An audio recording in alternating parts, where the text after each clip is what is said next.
అందరికీ నమస్కారం అండి. నా తరపున మరియు మేము మొదలుపెట్టిన ఈ భారతీయ గోశాల తరపున అందరికీ మా ధన్యవాదాలండి. నేను భారతీయ గోశాల తరపున మీకు ఒక విషయం చెప్పాలనుకుంటున్నాను. మేము ఈ గోశాల మొదలుపెట్టినప్పుడు కరెక్ట్గా ఈ రోజుకి సంవత్సరం అవుతుంది. అప్పుడు మేము ఒక ఆవుతో మొదలుపెట్టాం. ఇప్పుడు దగ్గర 14 ఆవులను మేము సంరక్షించడం జరుగుతుందండి ఇక్కడ.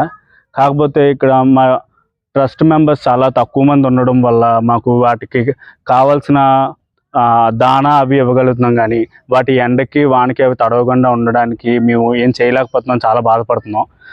ఒకనొకప్పుడు మన ప్రపంచంలోని మనుషుల కన్నా గోవులే చాలా ఎక్కువ ఉండేవండి. వైద్యశాలలు అనేవి ఒకప్పుడు తెలియదండి ఎవరికైనా వైద్యశాలలు, ఎందుకంటే మనం గోవు నుంచి వచ్చిన ప్రతి ఒక్క ఉత్పత్తి మనం వాడుకోవడం వల్ల వచ్చేవండి. కాకపోతే ఇప్పుడు రోజుల్లో అంటే గోవులు తగ్గిపోతున్న కొలది ప్రతి ఒక్క సిటీ కాదు, విలేజ్ కాదు, ప్రతి ఒక్క దగ్గర హాస్పిటల్ పెరిగిపోతుందండి. దానికి ప్రధాన కారణం మన దగ్గర ఉన్న సోర్స్ని మనం సరిగ్గా యూజ్ చేసుకోలేకపోవడం అండి. ఎందుకంటే దేశవాళీ ఆవుని యూజ్ చేయడం, దేశవాళీ ఆవు మనం పెంచడం వల్ల ఒక పాజిటివ్ ఎనర్జీ వస్తుంది. అలాగేంటంటే దేశవాళీ ఆవు పాలు మనం తాగడం వల్ల బాడీకి కావాల్సిన విటమిన్స్ అన్నీ కూడా వస్తాయండి. అలాగే అందులో వచ్చి ప్రతి ఒక్కటేనండి. పేడ కంటే పేడ ఉందండి.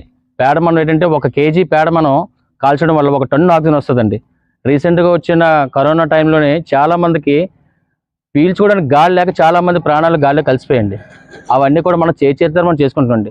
మాకేదో గోమాతల దయ వల్ల ఒక చిన్న థాట్ వచ్చి అంతరించిపోతున్న ఈ గోమాతల్ని మళ్ళీ మనం పెంచి పోషించి, ఒకప్పుడు ఎలాగైతే భారతదేశం సస్యశ్యామలంగా ప్రతి ఒక్క ప్రోడక్ట్ కూడా బాగుండేదో అలా చేద్దామని మా యొక్క ప్రయత్నం అండి. వచ్చేది చలికాలం కాబట్టి వాటికి షెల్టర్ లేకుండా అయిపోయింది. నడిచే నా తోవంతా కూడా వాటికి ఈ వర్షాలకి బాగా ఉన్న వాటర్ అంతా నిండిపోయి ఇదంతా పాడైపోయింది అనమాట. సో ఇప్పుడు మాకు ప్రస్తుతం వాటికి దానాకి మటుకు మేము అందరం సహకరించి మేము చేసుకోగలుగుతున్నాం, కానీ దీన్ని ఇచ్చేయడానికి మాత్రం రిపేర్ చేయించడానికి, ఇదంతా షెడ్ వేయించడానికి మా దగ్గర సరిపడా ఫండ్స్ లేవు. దానికోసం ఒక షెడ్ వేయాలని చెప్పి కొద్దిగా అనుకుంటున్నాము. ఒకసారి మీరు ఇదంతా చూస్తే మొత్తం అంతా నీటితో నిండిపోతుంది. వాటికి ఉండడానికి కూడా ఎక్కడ ప్లేస్ ఏం లేదు. కనీసం వాటిని సంరక్షించడానికి ఫుడ్ అయితే మేము ఇవ్వగలుగుతున్నాం, కానీ వాటిని పెట్టడానికి ఎక్కడ కూడా ఆల్రెడీ మేము ఒక షెడ్ వేసుకున్నామండి. అది అలా మీరు ఒకసారి అలా చూస్తే అది పడిపోయి ఉన్నది ప్రజెంట్. దాన్ని బాగు చేద్దాము అన్న ఆలోచనలో ఉన్నాము. మీకు ఎవరికి ఎంత తోచినా సరే మాకు వీటి కోసం, అంటే మనం ఎన్నో వాటికి మనం అమౌంట్ ఖర్చు పెడుతున్నాం. మన లైఫ్ స్టైల్కి తగ్గట్టు ఎన్నో చేంజెస్ చేసుకుంటున్నాం, కానీ మన హెల్త్ గురించి మనం ఆలోచించట్లేదు. వీటిని రక్షిస్తే వీటి ద్వారా వచ్చే ఉత్పత్తుల ద్వారా మన హెల్త్ అనేది చాలా బెనిఫిట్స్ అనేవి మనకు ఉంటాయండి. నార్మల్ డే లైఫ్లో మీకు ఇప్పుడు మీరు చూసారు, కరోనా టైంలో మనకు ఆక్సిజన్ దొరకడం చాలా కష్టమైంది. కానీ ఇలాంటివి మనం పెంచడం వల్ల వీటి ద్వారా మనకి చాలా ఆక్సిజన్ అనేది రిలీజ్ అవుతుంది.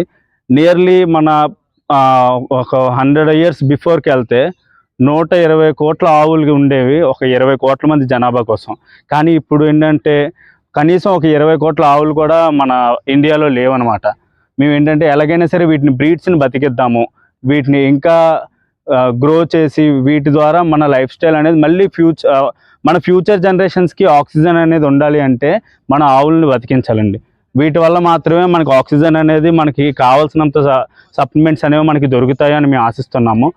మా ఈ చిన్న కార్యక్రమాన్ని మీరు అందరూ కొద్దిగా మాకు తోడుగా ఉండి ఇంకా దీన్ని మేము ఇంకా బాగా చేసేలాగా, ఇంకొన్ని ఆవుల్ని మేము పెంచగలిగేలాగా మాకు శక్తులను అందిస్తారని మేము కోరుకుంటున్నామండి. ధన్యవాదాలు. దీంతో మీరు కూడా మాతో ఉండి సహకరిస్తారని కోరుకుంటున్నామండి. ఇచ్చేయడానికి మాత్రం రిపేర్ చేయించడానికి, ఇదంతా షెడ్ వేయించడానికి మా దగ్గర సరిపడా ఫండ్స్ లేవు. సో ఎవరికి తోచినంత సాయం వాళ్ళు చేయగలరని కోరుకుంటున్నాం. Thank you.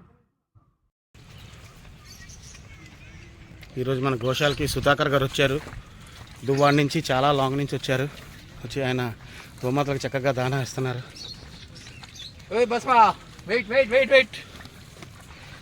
ఆగు బస్ ఆగమ్మా ఆగు. వాడికి వేసే బసబాబుకి వేసే, అక్కడ వేసే బా మొత్తం వేసే, మధ్య దాంట్లో వేసేయండి. చూసుకోండి జాగ్రత్తది.